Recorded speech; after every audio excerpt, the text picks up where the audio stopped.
How's it going, folks? Top Corner Talk, episode 7.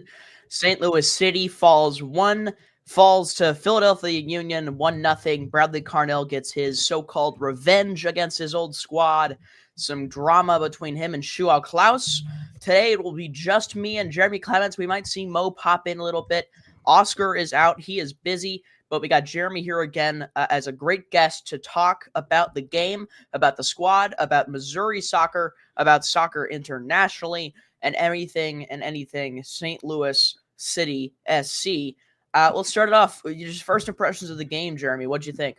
Well, is it a game we can forget? Because I kind of want to get it out of my memory as soon as possible, Charlie. That's fair. That's fair.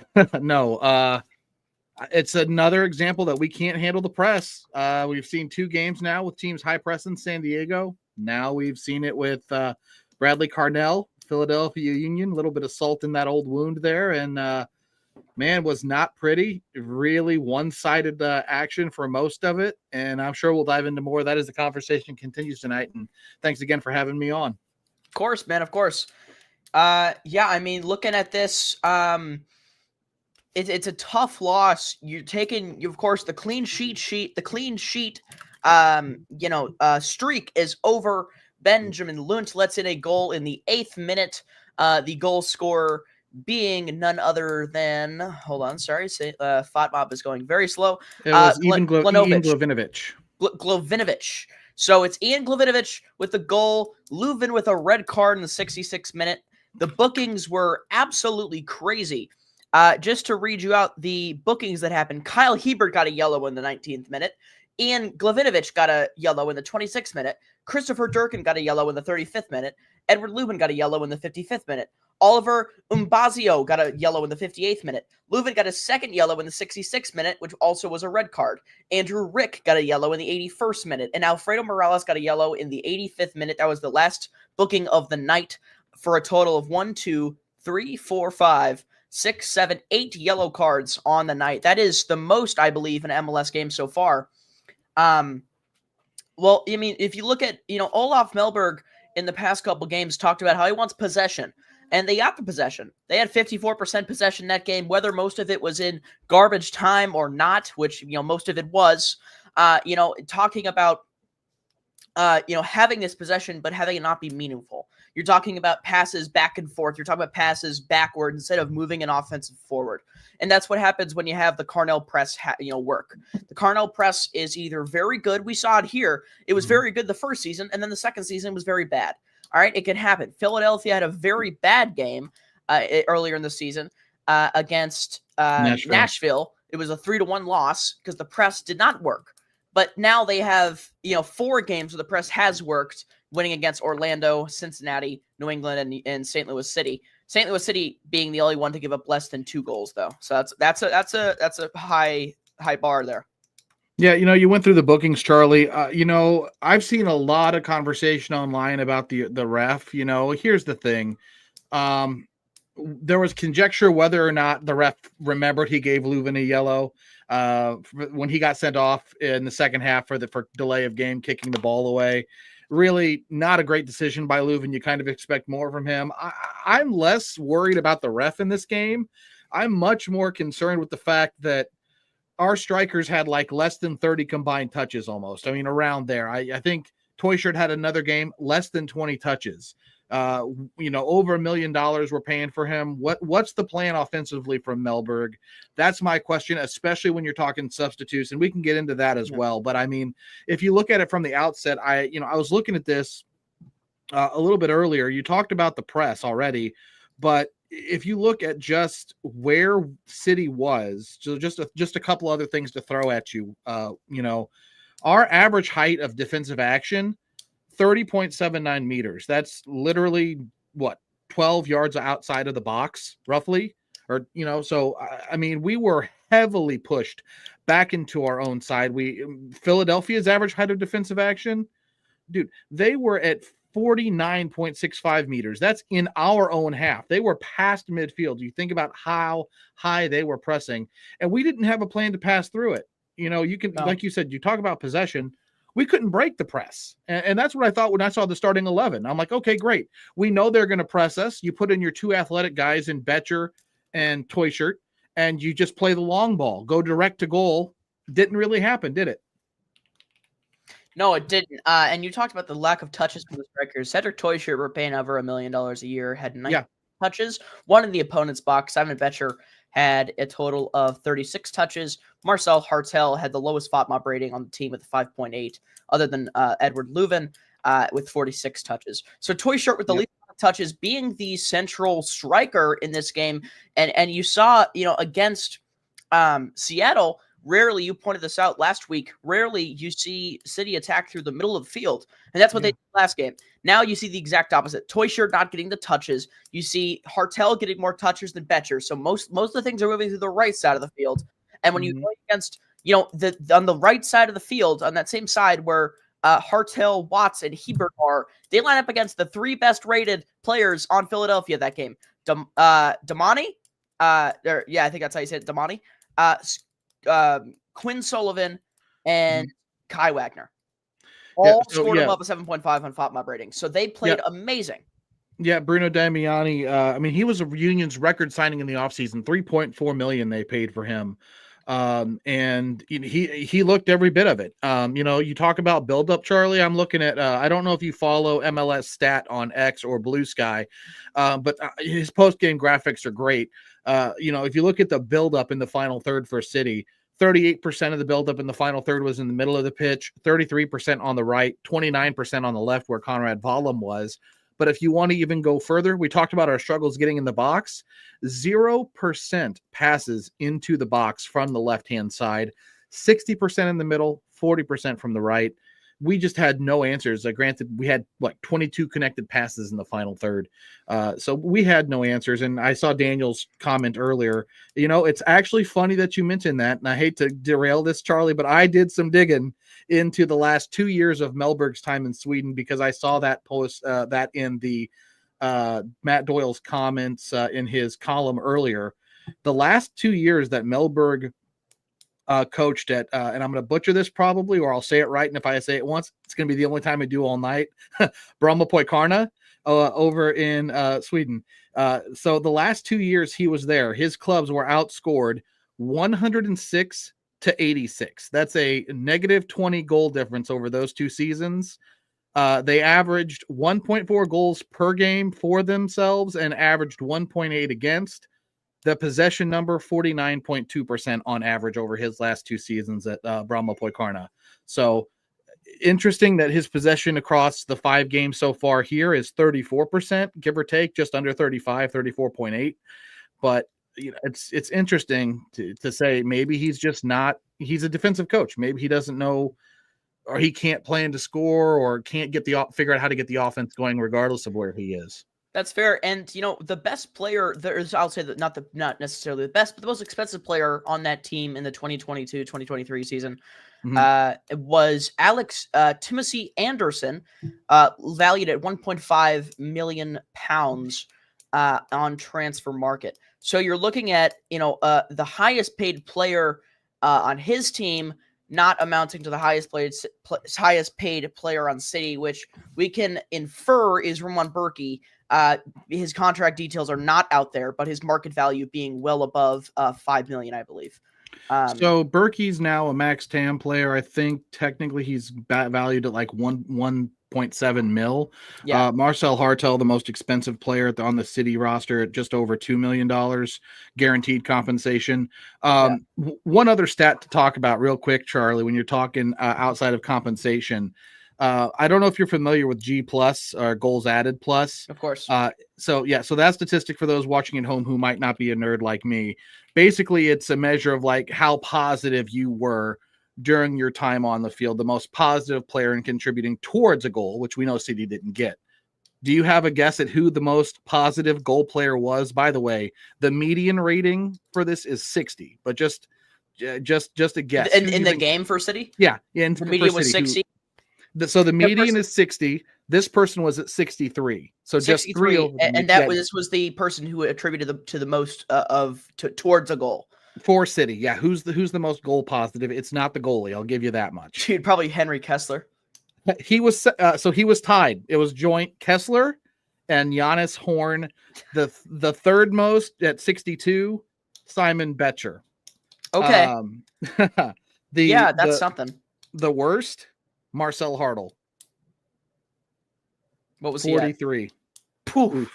Yeah. Even below a kilowatt. Yeah, I mean, so here you're seeing the lack of production from your forwards. I mean, just a little more of a simple stat for the folks at home that might know this one.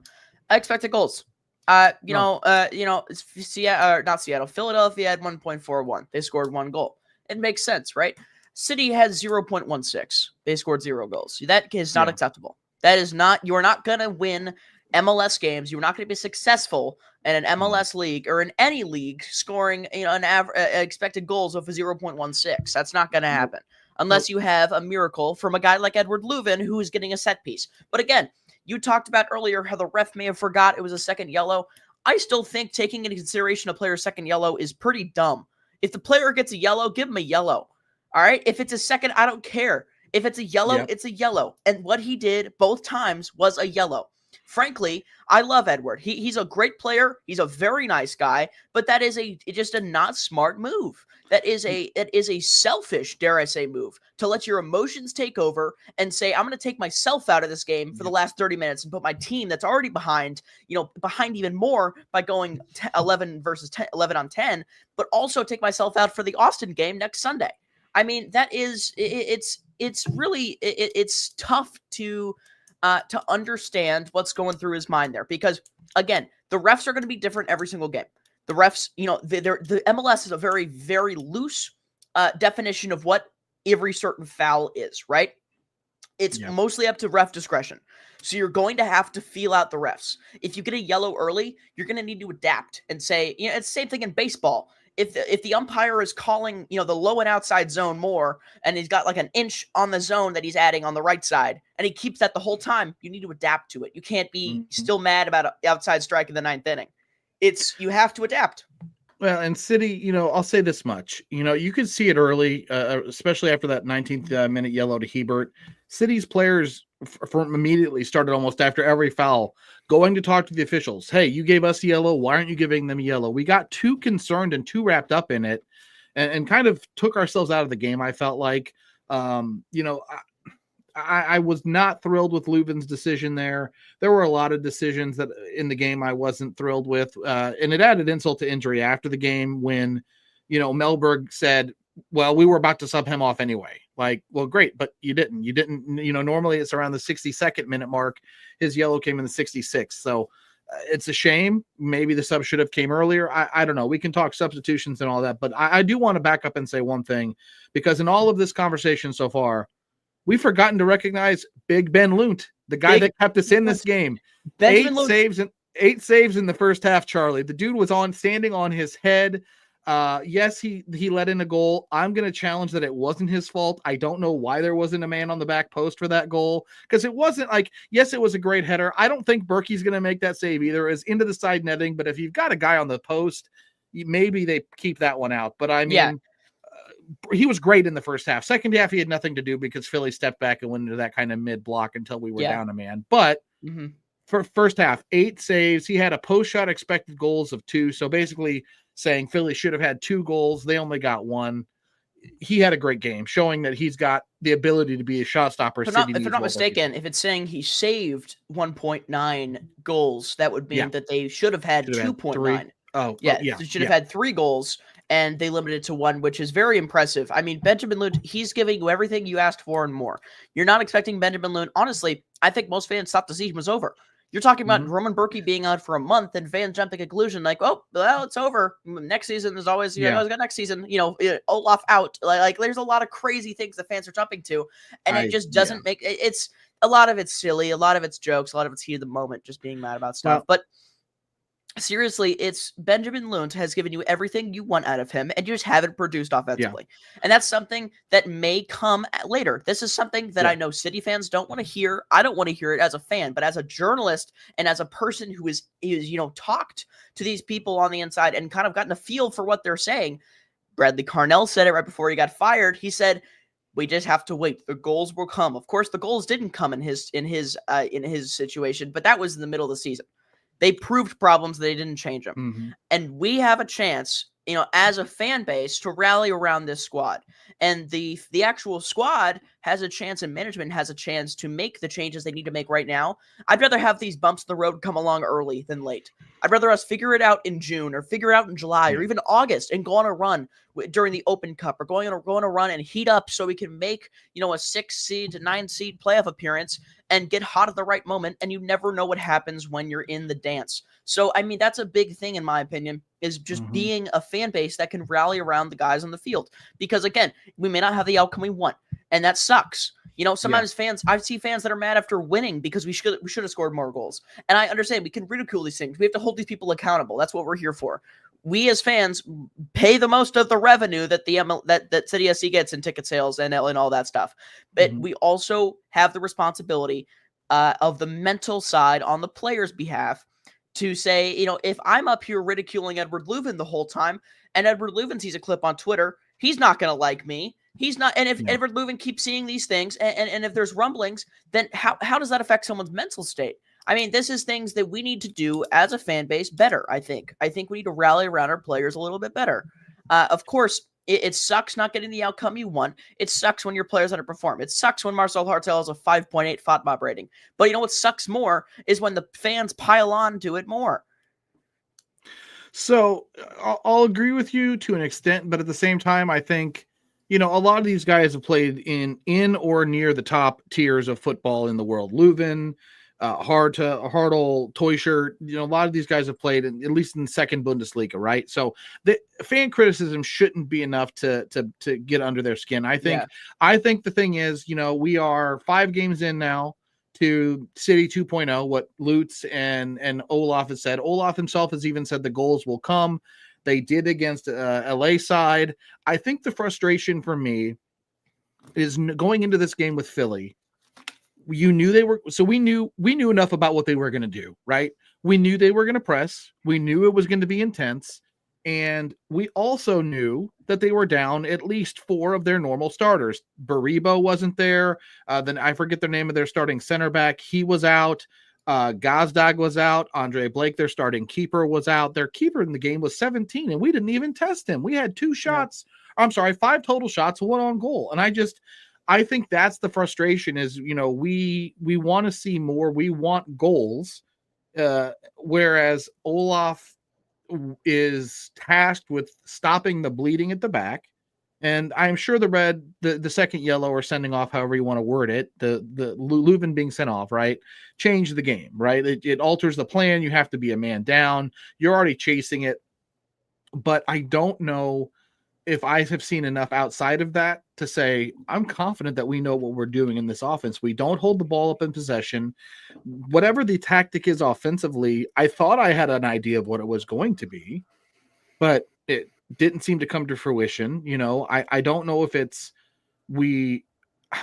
Olaf has said a couple of things in recent weeks. He's talked about being brave to go forward, talked about it again after this game, doesn't know how to fix it. The other thing, and I'm going to ask you this, Charlie, Olaf said in his press conference after the game that he thought we had enough chances to win this game. Now, Teuscher was caught offside 5 times. He had the highest XG moment of the game for City in the 34th minute or thereabouts, with a point, I think it was 0.11 XG shot or something along those lines, fired it into the middle of the goal. But, I mean, I'm going to be honest with you. My initial reaction was, what game was he watching? Because I don't know that I felt we had any chances to win that game. Yeah, I mean, he's seeing it from a different perspective than we are, 100%. Yeah. With a game plan predisposed, and seeing what they kind of had, you never know if a player, if he sees Conrad Valem on a run and he sees a missed opportunity there, he could call that a big chance that we missed, and that we could call that a chance that we had that they had. I think it's tough to see, from his perspective, being the head coach and being the tenured player and manager he is. But me personally, I just don't think you had enough chances to score 1 goal. Yeah. You had, just statistically, you had expected goals over 0.00. You had chances to score goals, and you did not Okay. make those chances happen. You did not successfully convert those chances.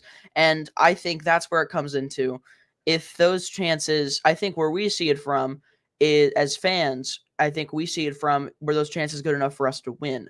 And I think Olaf was seeing it from, or were those chances good enough to score a goal and tie that game up? Yeah. And I think at that point, yeah, to a certain extent. But again, I think personally, you need more production, 100%. And I think that's been it's a consensus. And that's fair. And so it's the first loss of the season, right? One loss, not the end of the world. A 34-game campaign, one loss. We're still positive 3 in the goal differential, and we're 5th in the West, right? Like, I think if you would have told a lot of people in the offseason, a transfer window where the only new acquisitions were Vollum and Baumgartel, not guys that are going to probably wow most folks at home. You don't know their names in most cases, probably for most City fans, right? Unless you're soccer sickos like us.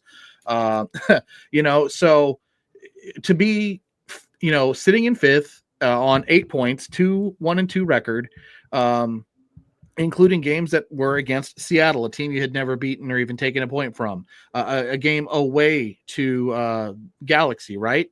And then, you look at like Colorado, who's had a decent start of the season. So I don't think it's time to panic. I would say I'm not going to raise the red panic flag. I might halfway raise a yellow, like, I'm moderately concerned flag on the offense, because I do want to see a little bit more consistency. I want to see build up. You talked about possession earlier, and yeah, 54% total for the game. But again, you said garbage time. I don't put stake in that as meaningful, because you're not using it to generate chances, and we're passing back a lot of the time. I think I want to figure out what City's style is. If it's defense, fine, but what is the City 2.0? What is that style? Do you have an idea of it? Yeah, I think if you're going to look at the idea of sitting back and being a very defensively proficient team, then you have to have an amazing counterattack. And, I think a big part of that we are ignoring right now is Jayden Reed. Jay Reed is a good defender. I would say about an average defender, but on the transitional game, Jay Reed can spark plays. And I think having him out for at least another month is tough. Having him maybe slot in, maybe having, I don't know. I don't know where he fits in right now. Right. He could be a left wing backer, and Horn could shift over one, and so could Hebert and all them, and Totland could come back and play the right back. We have a back 5 without Conrad Vollum, or put Conrad Vollum in the midfield and take out a guy like Chris Durkin or something like that. Or, also have Alfredo Morales. There's so many players you could slot in, Thomas Ostrak.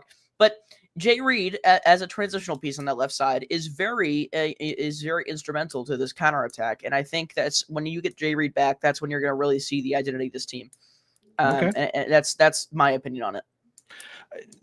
Here's the thing. To your point, I think it's got to be seemingly that quick transition game, right? So we saw it against Colorado. We're going to go down the wings. It wasn't even Vollum in that game. It was, I think, Giannis Horn in the opener. Horn on the left, Totland on the right.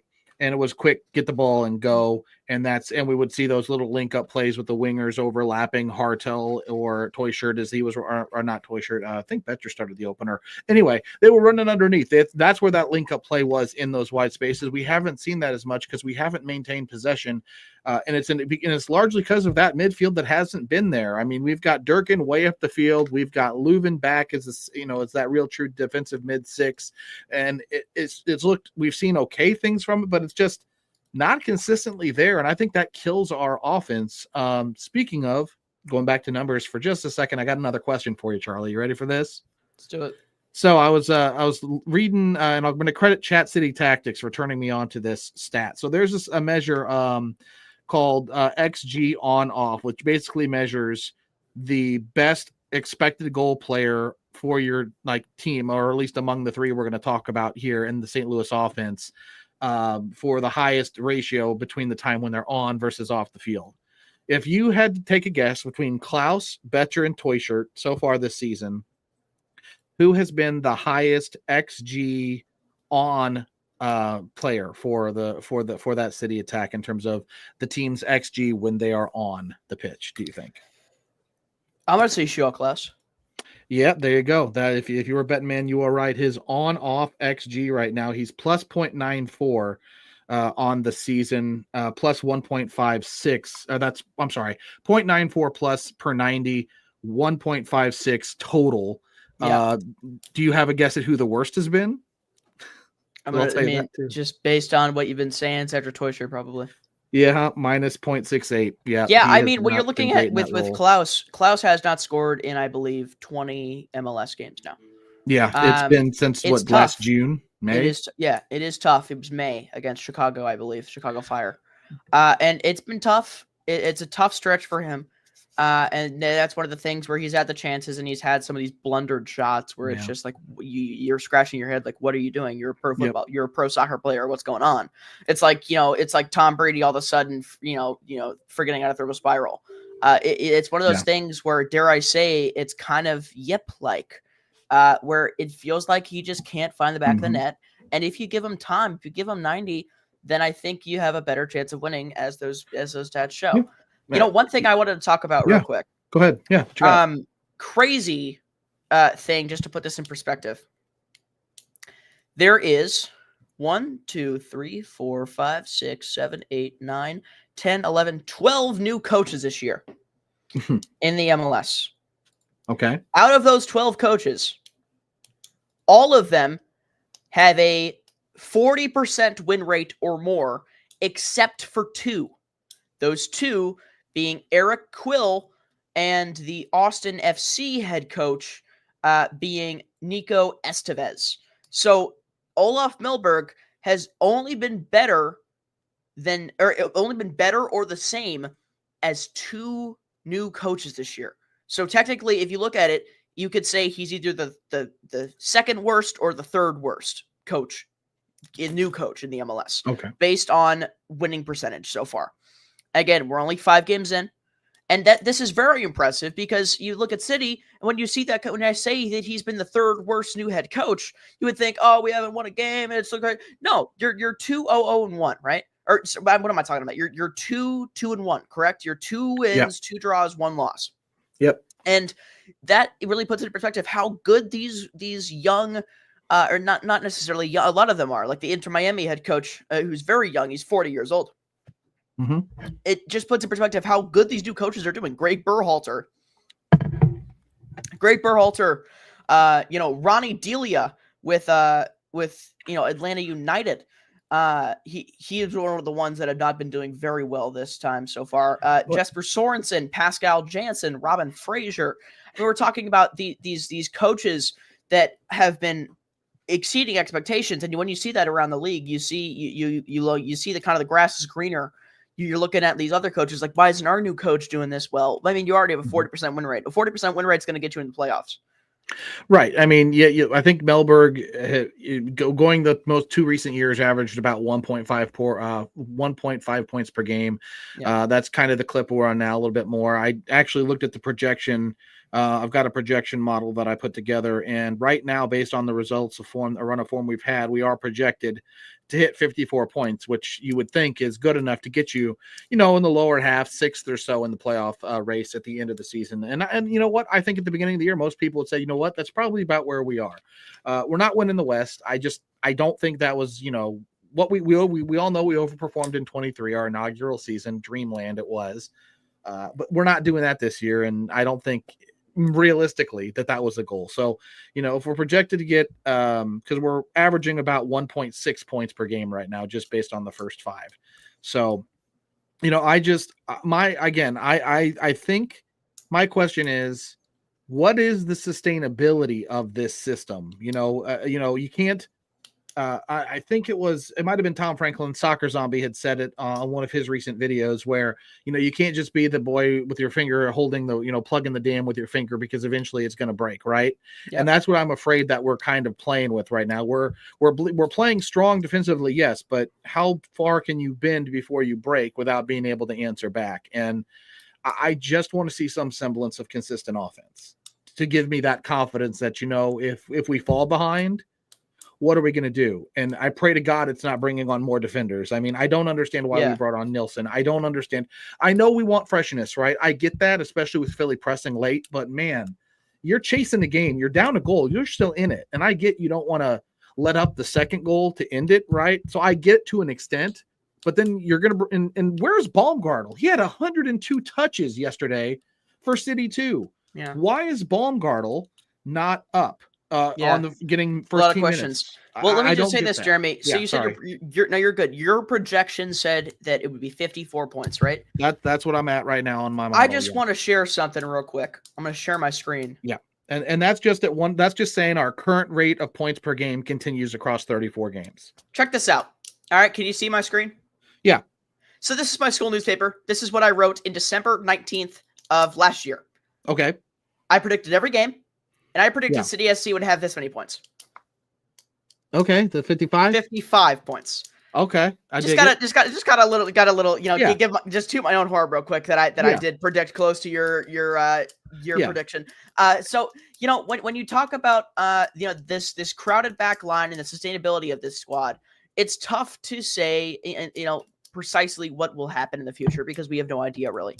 You don't have a time machine, but what we do have is intuition and a very good sense of a guessing game because we know what the given players are going to go out. We know that Lionel Messi's not going to start for St. Louis City. We know it's going to be a handful of guys that are going to be on the starting 11. When you look at who City has played so far, they played their first game against Colorado, and then they played then they played San Diego, then they played LA, then they played Seattle, and then Philadelphia. All right, they won 2 of those, drew 2, and lost 1. When you look at those teams on the just the league-wide standings right now, you see LA Galaxy 26th, Seattle 23rd, Colorado being 15th, San Diego being 10th, Philadelphia being first in the Supporter Shield rankings, and who was the other team we played? I think that was it actually. So you're looking at we've played 2 teams in the bottom 15 of the league. And you've played 3 teams in the top 15, including the first team in the Supporters Shield run right now, which is Philadelphia. Just based on goal differential because they're tied in points with Vancouver. Mm-hmm. So you're talking about some serious, competition. And coming up next, you have Austin. And then you have, Kansas City, who has been horrendous. I've loved it so much. It has been amazing to watch. The Vermees in. Please keep him.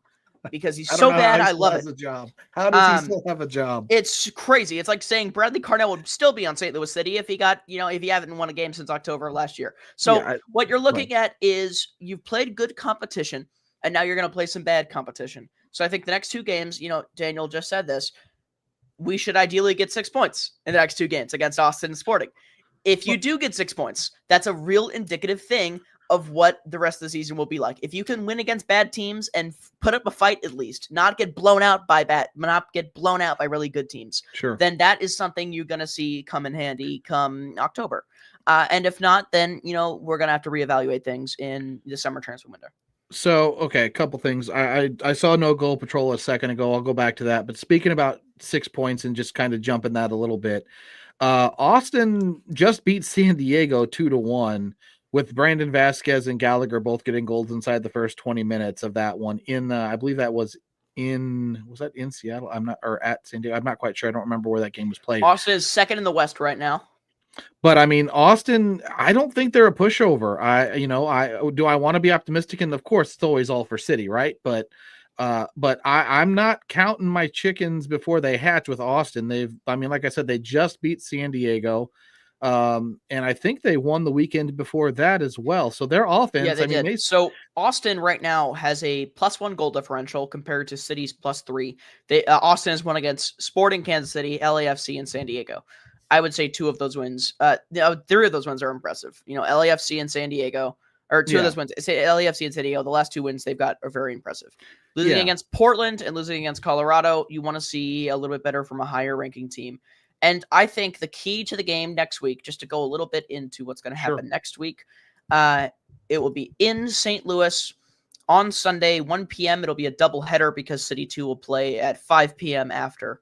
I'll be there all day. It'll be an amazing day. And they, based on stats so far, the worst player on Austin has been, what's his first name? Zan Kolmanek, the Slovenian left back. So you're seeing a clear flaw in the defense of the team. He played well last game, but before, he's averaging so far a 6.8 FOTMOP rating, which is about average. Just for reference, a player at a 6.8 FOTMOP rating. Giannis Horn had 6.7 FOTMOP rating last game, and he didn't have the greatest game. So you look at like Giannis Horn on a down day. That's kind of what Kolmanek is producing right now. If you can find a way to go through that left side, and again, the left side that St. Louis had against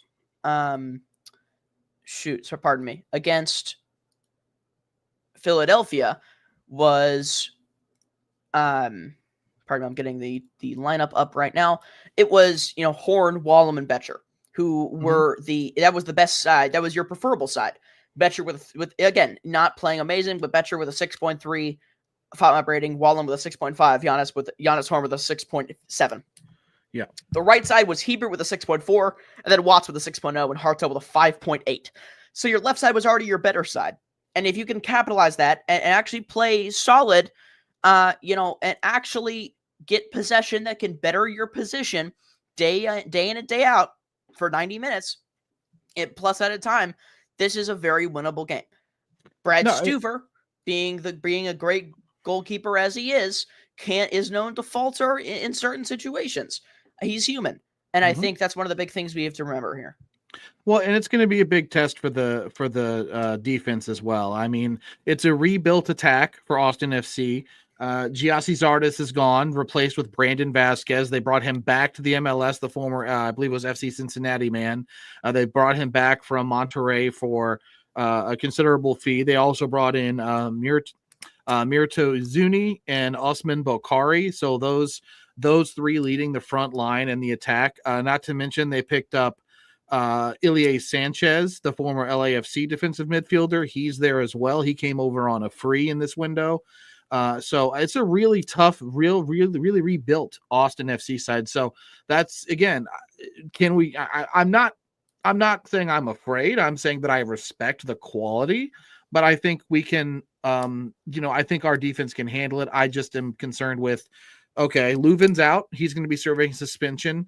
It looked like when Toyshirt came off, he looked like he had maybe tweaked a hamstring. So I'm not sure if he's going to be at full health. So, so the question is, you could see a better Klaus one, too. You could see Celio Pompeo get his first starting 11 nod. And that's great call out. So where the problem is here, let's go back to no goal patrol. Wait, let me just say this. You said, their best player being Brandon Vasquez with a $9.6 million.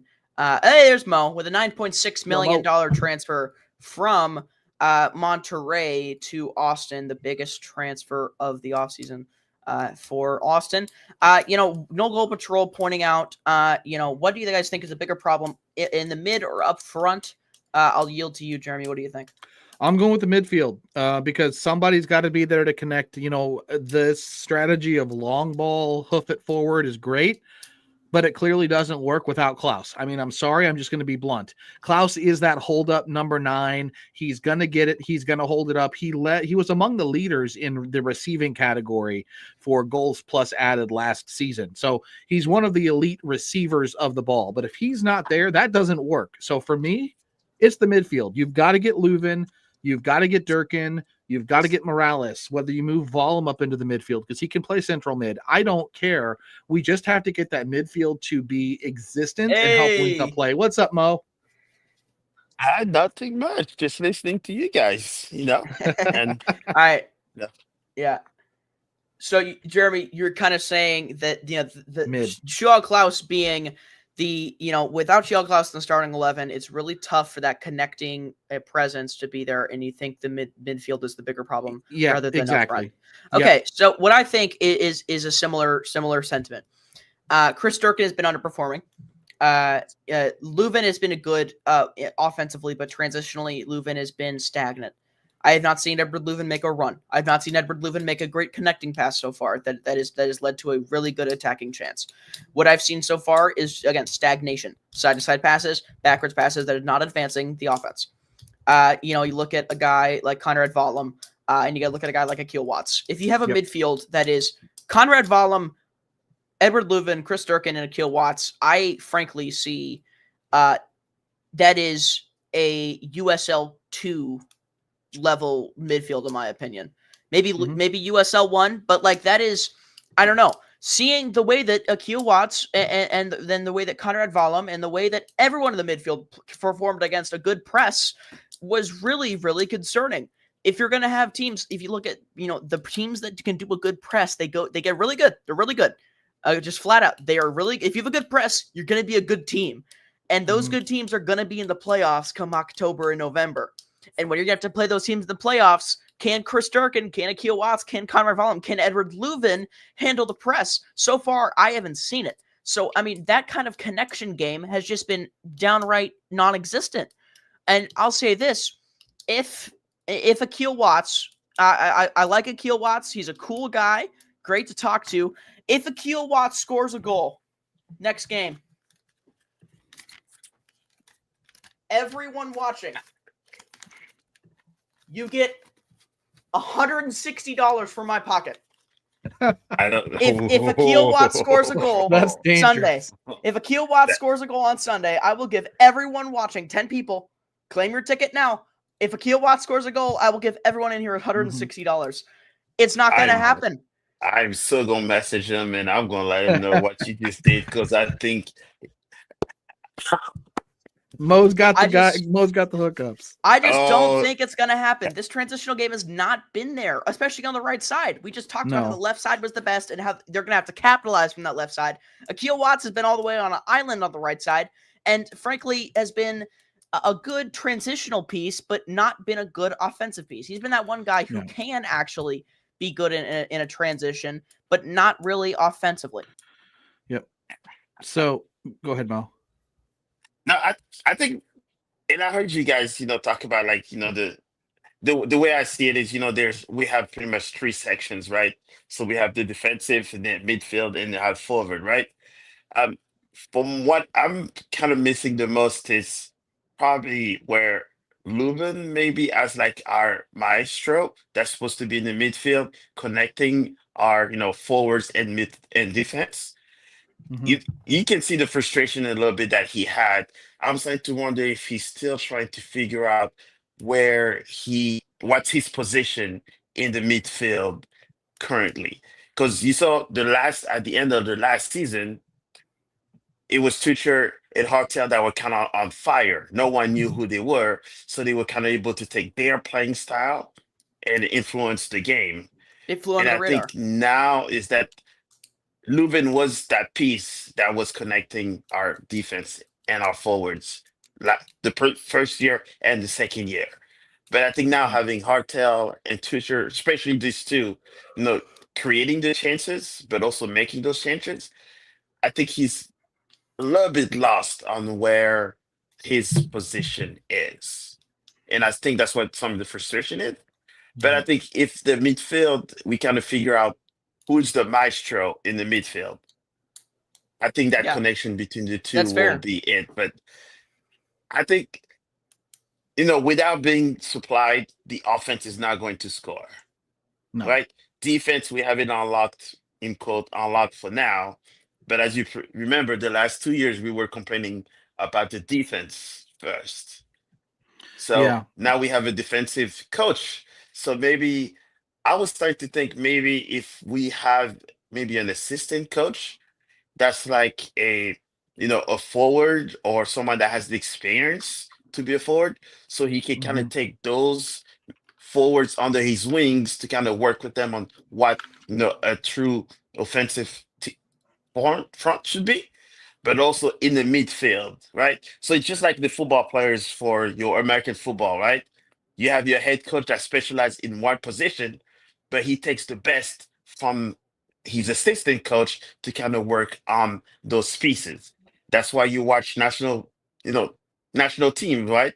They take the best of their positions and put on there. The head coach should have specialized in one position, and that's where they kind of help with the other. So I'm starting to think maybe also the coaching staff, how it is put together, is that also one piece that's kind of missing that we're not all talking about? And maybe I don't know enough about the staff, admittedly. But Yeah. Charlie, go ahead. So right now we're looking at the staff. Right now, of course, you have the head coach Olaf Milberg, technical director being John Hackworth, Yeah. assistant coaches being. If I butcher this, I am so sorry, but I'm gonna try my best here. As Rudin Valentik being the first assistant coach, and Elvir Kafedzik being the second assistant coach. Okay, not much. Valentik. Let me look up his prior experience. What maybe if he played and what position he was.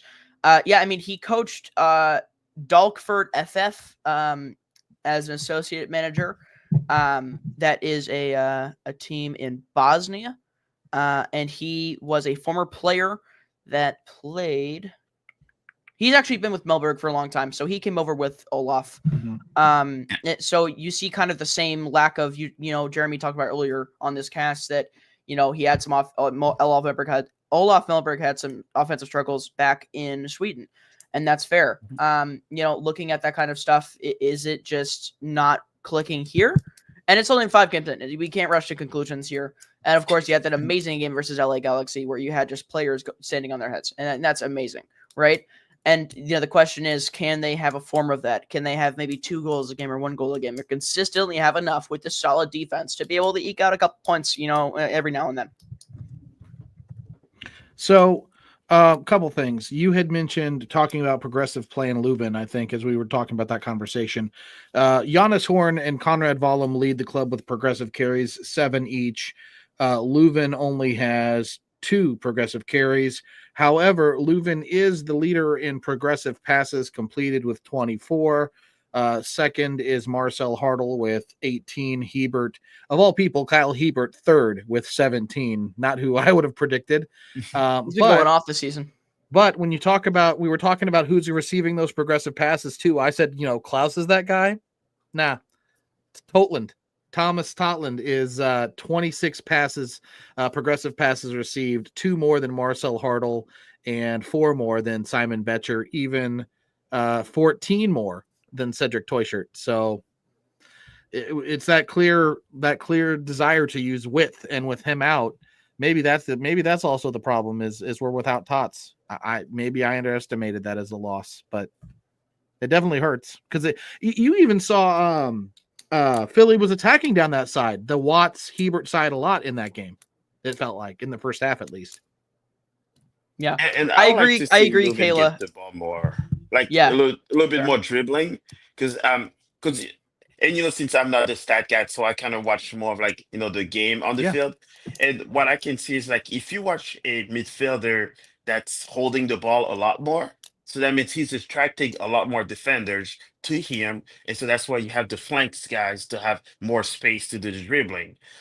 That's why Messi is so great, right? When they hear Messi has the ball, then everybody gets attracted to him. And then all of a sudden, Busquets is by himself. And then, wow, I forgot the other. Suarez is then by himself doing those actions. So I think if Leuven, the first year, was holding a little bit more of that ball, and those nice dribbling that he was doing the previous 2 years, that will then open Tuchel, Hotel, Tottenham, even Watts to be able to hold it. But if they see Leuven just passing the ball so quickly forward, then after that it's just let's just cover those 2 other guys, and here we are. Well, so to your point, here's a thought. As you think about that ball movement, right? Kind of thinking about this in my head visually, right? You've got, let's say your back line, whether it's Kessler, Hebert, Baumgartel, whoever, if they could link up, say, with Hartl directly, he could lay it back to Leuven. Leuven has a split second. You trigger a run from one of your wingers down the wings, and Leuven just sprays it out wide a la Busquets, right? That's kind of what my brain is clicking. I'm picking up what you're laying down, Mo. Hey, and guess that's pretty much what you do, right? Concentrate on the midfield where you have your maestro doing a lot of the dribbling. And then after that, that's probably when Sergio might be one of those guys that will then use his speed and dribble, instead of having 3 players to watch him. Those and Brazilians try to take the ball from him. Leuven takes 2. Piero has 1 to dribble. And here you have it. He's right there in goal. Yeah, I mean, Celio, he's Brazilian. It's in his blood to dribble. Guess who just showed up? Guess who's here? It's the man, the myth, the legend. It's Oscar Rojas. Welcome, man. Oscar. How's it Oh going? Up, snap! guys? Good to So see you. so Better late so than never, Oscar, from what we understand now is you're going to pay all the bills. You're going to give us more players now. You know, you have to leave us for do the financial paperwork. So that means incoming Brazilian South American Oh man, player. I wish we could do that, but I mean, yeah, I'm just catching up a little bit what you guys were saying and involving Sally on the mix Uh-oh. of the season. I mean, we mentioned it before, like it was gonna be tough for him, but I think like right now that's what we need. We need to put it a player like that it's just gonna show something different. I mean I never say he was not a good player. I think he's a good player, but I don't think it fit the style of play that we were developing. But at this point, like we're not developing any type of offensive play, so we just need to change something. So and then if he can get involved in more minutes and maybe like a starting position next game and show something different, and then that will shut a lot of mouths and a lot of points of view, especially like this European style playing right now that we're definitely not working. Yeah, I mean, speaking of Europeans, there was some drama last game. After the final whistle, most players handshakes done. They're headed to the locker room. They're sulking, maybe listening to some sad songs, and then you see some separation between some players and coaches. Bradley Carnell and Shuao Klaus apparently got into it a little bit. Some shoving and some words exchanged. How's the wife doing? Hope you have an amazing day. I guarantee that's what he said. But this is per myself, by the way. And, I mean, that's one of the things, like, I don't know. It's one of those things where this is emotion being shown. And do you guys think this is a good thing that you're seeing? Potentially sticking up for other players, or potentially just a one-on-one beef that is brewed since last season? I don't I see think it was nothing wrong just with it. beef. Yeah, I don't see nothing wrong with it. The one part is we know it's a former coach, and I'm sure there's unfinished business. And I guess from what I understand, Klaus is the one that went towards Cardinal to begin with. Mhm. So, and we understand that he has not started in the past few games. So we don't know what. Maybe some of us know a little bit more of what may have transpired, but at the end of the day, I want to see our players have a little bit more fire. And if this is seeing their former coach spark something that will, make a move, then hey, it's soccer. No. It's not all kumbaya. So Let's do controlled let it fire. happen. Okay. I'm good with the Yes. fire. I'm good with the fight. And Yeah. even Olaf said, you got to be up for the fight if you take him at face value, but got to have it under control, because we can't take we don't need a Zinedine Zidane red card out there. We don't need three yellows and a red like last game. I mean, slow down now. But Jeremy, did you prefer a yellow card on a double yellow No. card on a kicking the ball away? No, No. I prefer someone going kicking someone because have the fire and have the blood in Oh. their eyes. Like I prefer 100% getting a red card like that. Look, Because if you're gonna get the red, earn it. something. Exactly. So it's Get your money's worth at that point. I mean, punch somebody, get a fine. Oh, Come Well, on, I don't know do about that. something. yeah. Well, not Well, that I bad, will not that say bad, but not all the way there. But at the same time, it's like you need to show that you care about what's happening. In like Right. one of my frustrations of this last game was that nobody showed that. Like you were losing a game and nobody showed that you really want to tie that game and win it. I cannot tell you. Maybe Lund because he was like saving everything on the back, but the rest of the players, I didn't see any rebellion on trying to do something different and trying to just get out of that basic setup that Olaf told you to play, that game plan that you had to follow. Nobody tried to do anything different, and it's frustrating. And then and I'm gonna put my head into the fire here and put in my hot topic of the day is why do we put two center backs in a game that we're losing? Why? And Preach. which mind you put two center backs when you're not creating any offensive play and you think that that's going to solve anything on a game? No Yeah, I offense mean, to that's fair. Jaro, no offense to Nielsen. Great players, good having them back. But those are substitutions when you're winning 1-0 and you have 10 minutes left on the game. Yeah. Those you're are the man down. substitutions there. You're And man you're a down. man down. Yeah. I mean, Oscar, I mean, that's fair. But if you look at who else is on the bench, you have Christian Ostrak? Oliveris, you have Ostrak, you have Baumgartel, you have Zelensky. But I mean, you're talking about two center backs being subbed in, but you only have one midfielder on the bench left after that. I mean, do you think about putting more offensive players on the bench? But wasn't one of those one of those subs, wasn't that for Vollum? They took out Vollum and brought somebody in. Vollum, you can move. I know he's tired and on tired legs, sure, but you can move him into an offensive role. He's played right mid, left mid, right wing, left wing. Move him up the pitch and then bring on somebody else. I mean, I know you're playing with limited players, but that's, there's tactical decisions that can be made. And Oscar, I agree with you 110%. I said the same thing. This team, and I hate to say it so bluntly, we are playing too scared. We are playing like we are afraid to make that mistake, and I don't know what's going to break us out of that mold. And I think probably for me, seeing if you're subbing your defensive players when you're trailing behind, I think it sends even a bigger message to your midfielders that kind of says, even though we're behind, we're still not going to take one of you guys out to see what you can do versus that part, because you're playing safe when you're losing. And I think the one part that I was trying to figure out is that I think from the previous pressure, we were talking that a lot of our players will be able to play multiple positions. So what happened to that mentality of a lot of our players will have 2 or 3 positions they were playing, but we're still playing their regular odd. Positions. And you never know what's going on in the mind of Olaf Melberg. Oscar, what were you going to say? Well, touching what you were saying, that okay, so your bench didn't have enough offensive quality, then you go back and say well, that's a coach problem. Yeah, why you didn't have enough offensive quality? If you didn't have anybody to sub to create any offensive plays, that's your problem as a coach. You had 3 center backs on your substitution bench. And I'd like to see Makai Joyner on the bench. Exactly. So you have other players that you can bring up that they have shown that they can play forward, they can create spaces.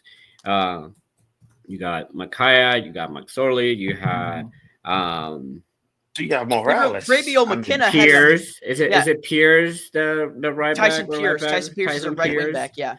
Well, we have Morales. And even you have Zielinski. Put Zielinski and see what he does.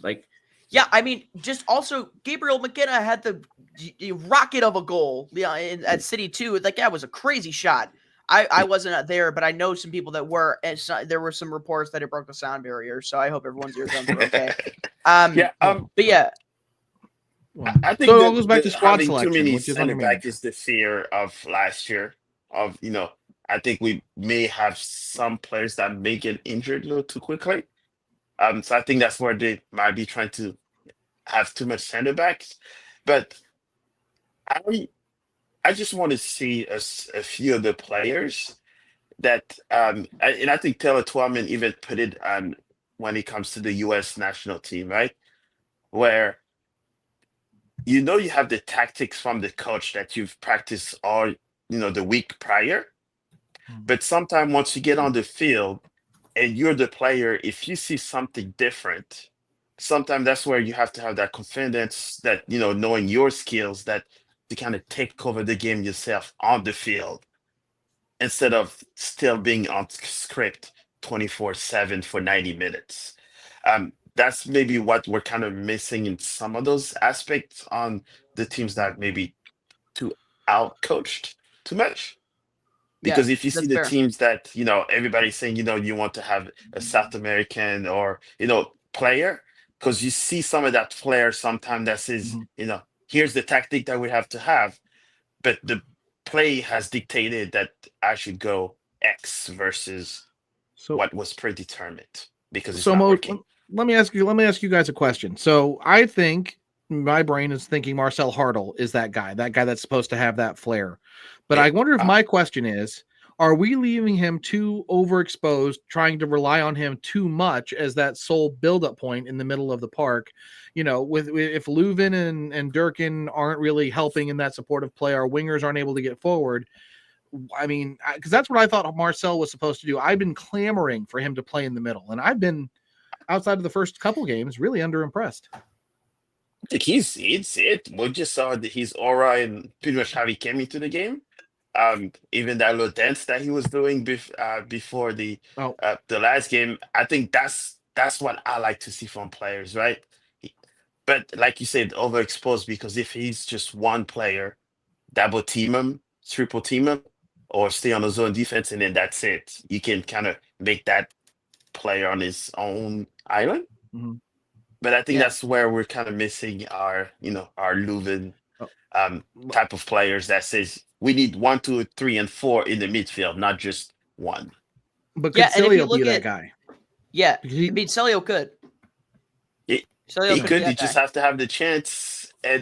But like Oscar has pointed out a few times too, is that he's a forward-going player, right? So his defensive is not as torn as other players. So if he was to do a dribble or try to pass two players, once he lose the ball, will he come back in defense or will he leave Totland or Watts exposed for a counter? So I think that's where you need maybe a little bit more of a comfortable, flanks guys to come back in defense so that Sergio can do what he does. We all know our There, dribblers from around the world, when they're playing, they will not come back in defense. It's right. almost part of their DNA. So there Yeah. there's a fail there's something that is failing in our system. The system's built like from the back, and like you have the three on the back that they're doing an amazing job, but then the five in the middle are not working. And I don't know if because our players are not suitable for that type of play and type of formation, because they're not really connecting. You talk about like trying to get Lewin on a better level of play, trying to get Durkin on a better level of play. Watts, Wallen, Totland was the one who was developing the best, and he got hurt. But like if you look at the numbers of the missing passes from this last game, our midfield lost about like 50 passes. You can't Yeah. have that on a midfielder. Like No. it's not that's just setting you up for failure. And then you saying, well, yes, Hartel is getting exposed, of course, because he's not getting a clean pass. He's not getting him good positions to get to be able to get a clean pass. It's not his fault. It's because they're just forcing those passes or trying to release that pressure too soon that he has to be in not in a great position to receive the ball. Now, also, I think that we are playing players out of their best positions. I don't think Teucher is a forward. I don't think Teucher is a straight a striker that needs to be on the top of the on top and be next to the center backs. I think he needs to be more in combination with Hartel and another player on the right. And it's what we were doing last year that it was working well with them, is that Teucher was starting from the back, kind of like a winger, instead of being in the center forward position where he's getting referenced so easy. He's not fast. He's not quick on the moves. He's good on finding the empty space to be in, and that has to come when you're from behind, not right next to the center backs. So I think we're playing him out of position. Hartel is a little bit out of position because he's not supported, and we don't have anybody on the right now because Totland was doing a decent job. But then now when he got hurt, like Watts didn't go even once on the front end on the past game, but we don't have Rasmus on that it was working very well last year. Yeah. I just yeah, I mean I agree with pretty much everything you two said. Looking at out-of-position players and how they can kind of get their mojo back that we saw in past seasons or in preseason, or we know that these players can have because they have the raw skill. Looking forward to Sunday, only 6 days away now. It will be against Austin at 1:15 p.m. Central Time. Score predictions, I would say semi-quick score predictions. We're a little bit over time. It's all right, though.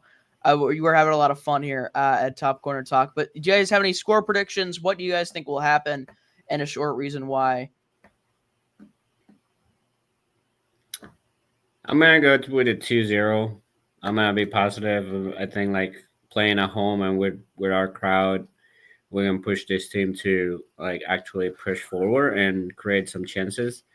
I watched the Austin game against San Diego, and they were having difficulties getting out of the bag, but then they were playing deep long balls that they work for them. But I don't think it will work on a setup like City, where our three on the back are well positioned and they're not leaving space behind. So I think we can go back to not conceding goals and finding a couple spots. But I would say if you ask me, I need Klaus in front. Yeah. Klaus and Betcher top two would be amazing. I don't want Betcher. I want Klaus and I want Teucher and Hartel to get in together. I want Simon to go in when there's 20 minutes left and he's just like a mad dog getting out of a cage, just going at those defenders when they're tired. I think that's the best position for Simon. That's just me. A lot of people love him to play as a starter. I don't see him as a starter. I see him as one that he comes to beat up the defenders when they're tired. So I want that. I want Klaus. I think he did a great job against LA Galaxy, and he got punished and not played the next two games. So yeah, that doesn't get on my mind right now. Yeah, for sure. So Oscar says 2-0. Mo just put it in the chat. He said 2-1 is his prediction. 2-1 City win. Jeremy, what do you think? I am going to go. I'm going to be cautiously optimistic. I'm going to go with a 2-1 win as well. Home crowd pushing us to victory. I think we can find some cracks in the Austin defense more than they'll find in ours. I would say a 2-2 draw. I mean, just for the reason of, man, I don't know. That attacking, that revamped attack of Austin is just really good. Vasquez is valued he is valued exactly where he should be, if not more. He is worth every penny Austin paid for him, every penny of that $9.6 million they paid for him in the offseason. Talking about that transfer and that kind of stuff, I mean, he is an integral part of their attack, and I think he's a big player. And you said there was a lot of the attack for Philadelphia in the first half moved through that left side. That's where Vasquez stays. So I think that left side could be vulnerable, but I also think with the home crowd, and I think with a little bit more, less travel days, being at home, a little bit more comfortable, I think they'll find a way to score two and get a point out of it. A point at home is disappointing. Got to take advantage of home field games. That I hope. I'm just being. I think I got to play devil's advocate a little bit. Hey, no, you're being realistic. Based on, I can't argue it. All right, so we talked about a lot on this episode, the 7th episode of Top Corner Talk. St. Louis, of course, lost 1-0 against Philadelphia. The predictions for the next game versus Austin, I said 2-2 draw. Oscar said 2-0 win. Correct? 2-1. Yeah. Yep. 2-1. No, 2-0. 2-1. 2-0. Okay, Oscar. Mo is 2-1. Okay, me and Mo are 2-1. I said 2-2. Oscar said 2-0. Mo and Jeremy both say 2-1 a City win. So all of us have City coming away with at least 1 point. Let's hope for 3. Let's hope for at least 1. You gotta hope you don't take a loss in front of a home crowd. Only time will tell. Sunday, 1:15 p.m. Central at Energizer Park. Be there or be square. Show up for the boys in City Red there come Sunday. Thank you for joining us on the 7th episode. If you see me on Sunday, my birthday's on Saturday, so come see me. Hey, Oh, happy early birthday, Oscar. We gotta sing Oscar happy birthday in the supporting No, section. no, we're not. No. Hey, No, why? I don't want that. That want would I goals. think I that'd want be the end of goals. the I want on podcast. fire. I want all That'd be- that. But If Jeremy started singing, we'd kick him immediately. Oh, All right, ouch! No, I'm joking. and Yeah, I might get on the Capo stand on Sunday. that's awesome. Nice. We might do it. We'll see what happens. And I'll try to find you in the stadium and give you a little something. We'll see what happens. Come Sunday, happy early birthday to Oscar. On Saturday, Mo will be back in St. Louis very soon. Hopefully, we'll be at the game, and we will see what happens. Only time will tell. Thank you for everyone that joined. Just some quick shout outs for people that chatted. We had Oscar chatting, talking, and we had Jeremy, of course. We had Mo, of course, talking. We had Amy Murr, Daniel Gavora. I apologize if I butchered your name. Kayla. We had No Goal Patrol. And that was it for today. Thank you for everyone that engaged in the stream. 10 minutes over. 10 minutes of extra yapping from us. I know you guys. Hey, it's extra time, okay? Stoppage time. Extra time. Stoppage time. It's stoppage time because I was late. That's why I was late. And Lewin kicked the ball away, so that's 10 minutes. That's what I'm saying. And now Klaus. Once we oh. end it, Klaus is going to be fighting Bradley Cardell again. Hang on. Here you go, Charlie. Oh no! All right. You earned it for the next. We'll see. I guess I'm suspended for the next podcast. We'll see what happens. Will I be there? Will I not? Only one way to find out. Tune in next Monday night. Stay posted. My Twitter or my X, Top Corner Talk 314, or Top Corner Talk City Podcast, wherever you want to find it. Anywhere, you look for Top Corner Talk, there'll be some numbers associated with it or something like that. You'll find it somewhere. You look hard enough if you really want to try.